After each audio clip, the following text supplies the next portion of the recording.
আসসালামু আলাইকুম। ইসার বাজারে সবাইকে স্বাগত। আজকে 50 ম্যাগনেটের 48 ভোল্টের আরও একটা মোটর ওয়েল্ডিং করলাম। মোটরটা দেখতে পারেন কত সুন্দর করে ওয়েল্ডিং করা হয়েছে।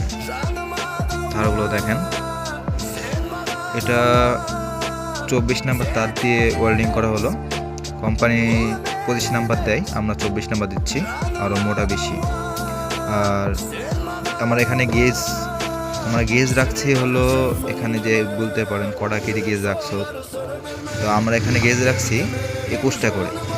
24 নাম্বার তামা দিয়ে 21টা করে গেজ, 24টা করে 21টা করে গেজ। আর হচ্ছে সবচেয়ে বড় বিষয় হলো, এখানে আমরা এই যে পেস্টটা দিয়েছি, এখানে যে পেস্টটা দিয়েছি, এই পেস্টটা আপনার মানে কয়টা করে দিয়ে